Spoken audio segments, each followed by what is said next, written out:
Con 18 minutos continuamos la conversación con Paul Neira, que además es educador y por lo tanto le extendemos también las felicitaciones por este día.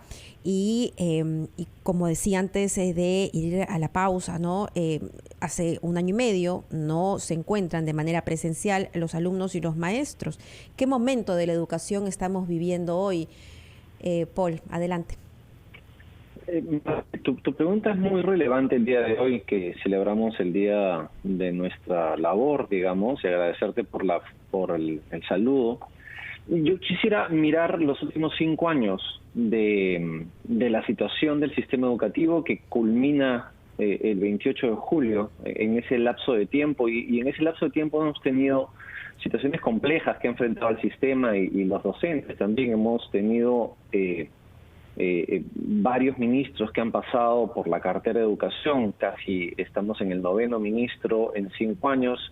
En esos 5 años igual hemos tenido una huelga docente en el año 2017 que, dependiendo de las regiones, paró la educación por entre 3 y 7 meses del año regular escolar. Y en esos mismos 5 años hemos enfrentado la no presencialidad y ya vamos 1 año y medio. Claro. Entonces la situación es muy compleja. Evidentemente tenemos que celebrar al maestro porque a lo largo de estos 5 años la piedra fundamental sobre la cual se ha construido todo el proceso de sostén del sistema ha sido el docente, a pesar de la volatilidad, el cambio y la inestabilidad que hemos enfrentado en el sistema educativo. Pero las cosas tienen que ponerse en su justo lugar y hay cosas que tienen que no repetirse en el próximo lustro o quinquenio que vamos a enfrentar de vida en el sistema educativo peruano, evidentemente. Ahora, ¿cuáles pueden ser precisamente esas demandas postergadas o todo este problema generado a partir de la pandemia? Porque lo que también se señala, Paul, es que se han abierto gimnasios, se han abierto casinos y no se ha pensado seriamente, o por lo menos no de manera colegiada, si quieres, desde el propio gobierno, en un regreso firme a las clases. Es decir, llevar a emprender adelante un plan en el que realmente se pongan fechas. ¿Qué es lo que ha originado esto para ti? ¿Un cierto desdén? ¿Un cierto temor? ¿El temor entendible de los propios padres, que algunos dicen que sí y otros dicen que no? ¿Por qué nos estamos demorando tanto? Mira, Jaime, yo creo que hay una mezcla de varias cosas en esta situación. Cuando uno mira comparativamente las decisiones de sistemas educativos nacionales cercanos al nuestro, Argentina, Chile, Colombia, Ecuador, ven que hay manifestaciones, comportamientos, prácticas y metodologías que han logrado construir puentes de confianza para que los sistemas educativos comiencen a operar.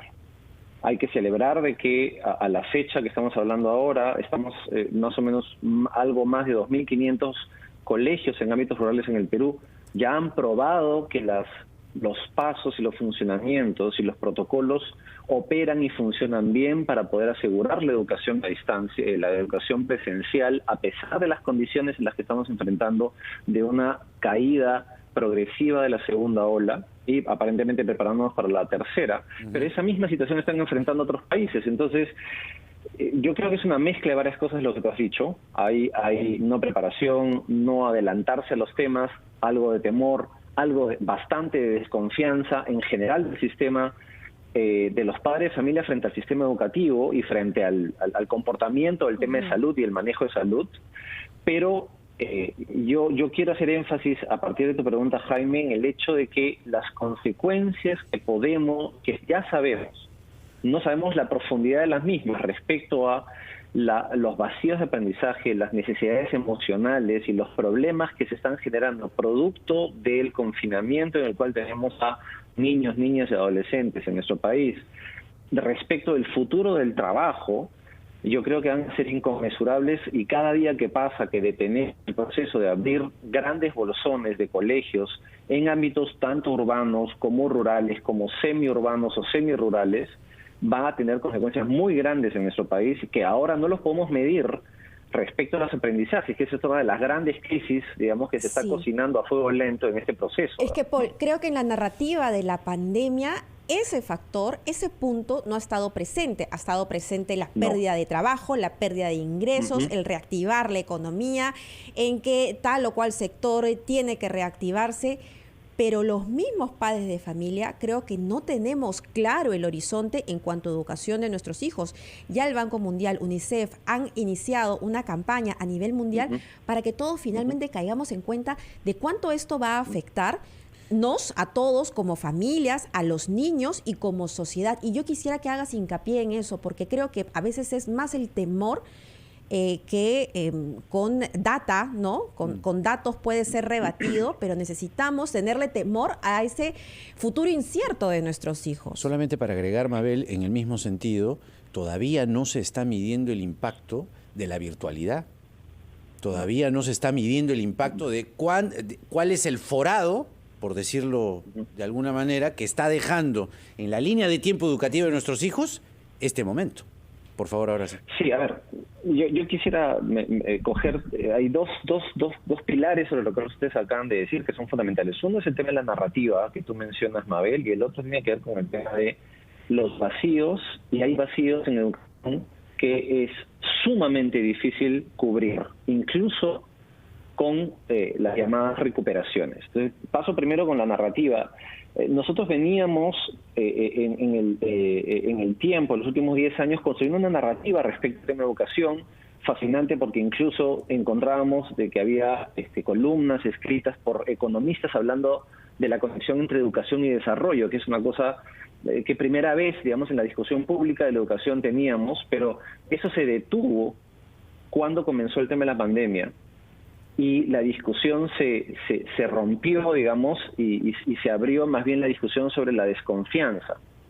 Yo creo que eso ha lesionado la discusión pública, no ha estado presente como preocupación enorme el efecto que puede tener la caída y el confinamiento, y no hemos abierto una discusión ciudadana correcta, de bien común y de mirada no solo del presente que nos golpea la nariz, sino las consecuencias de las decisiones que tiene eso sobre generaciones de peruanos que van a tener problemas de aprendizaje muy complejos, que vamos a tener que enfrentar no solo el próximo gobierno, sino los próximos 10 o 15 años, porque los efectos son generacionales de vacíos de aprendizaje que tienen mucho que ver con el trabajo, con la toma de decisiones, con una vida digna de las personas y que están atados directamente a decisiones de educación. Y con eso voy al segundo punto, el forado que mencionabas tú, Jaime, que tiene que ver que nosotros ahorita lo que sabemos son cifras claras. Primero,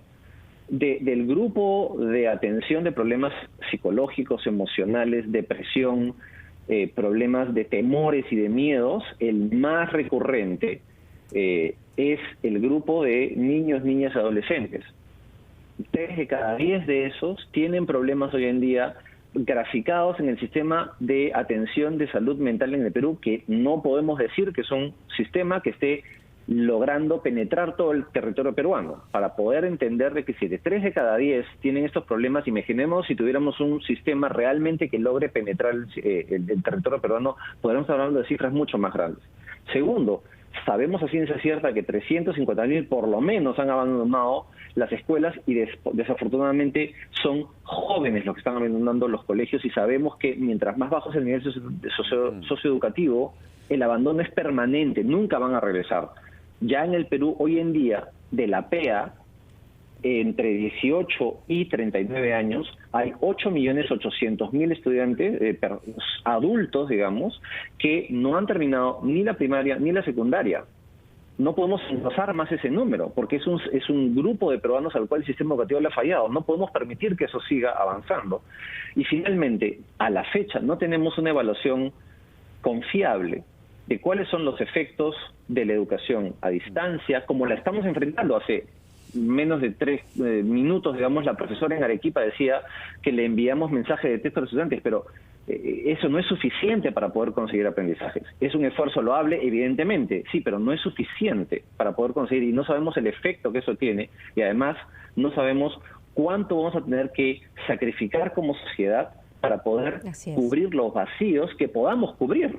Así es. A ese respecto. La educación es la oportunidad para salir de la pobreza. Y lamentablemente este panorama pues se ve muy oscuro para los próximos años. Niños, adolescentes que terminan el colegio con una desventaja muy grande, que no se van a poder colocar en buenos puestos de trabajo. El capital humano va a ser impactado de manera muy negativa. No, claro, y finalmente, si les interesa el rollo económico, nos impacta también como país en nuestro crecimiento, ¿no? Porque al final todo termina siendo la economía. Importa todo e importa el futuro, ¿no? Pero como decíamos, aún no es posible medir el impacto real de toda esta situación. Paul Neira con nosotros. Muchas gracias, Paul. Muchas gracias. Y nuevamente un feliz día para ti.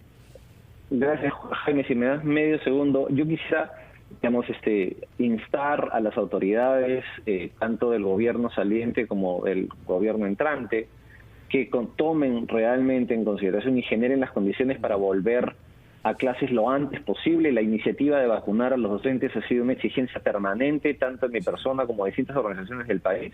Yo creo que se han dado los pasos correctos, pero recordemos también de que el sistema educativo no se acaba en los colegios rurales, el sistema educativo tampoco se acaba en los colegios estatales, ni en los colegios, sino también están las universidades, los institutos. Tenemos que mirar eso de ahí con una mirada mucho más amplia y felicitar de nuevo, no todo es tan oscuro, hay miles de historias de docentes que sostienen el sistema y creo que hay que celebrar eso el día de hoy. Y gracias por la oportunidad, Jaime y Mabel, y que tengan un buen día. Muchas gracias, Paul. Paul Neira con nosotros hablando del Día del Maestro, de los grandes retos que enfrenta la educación en general.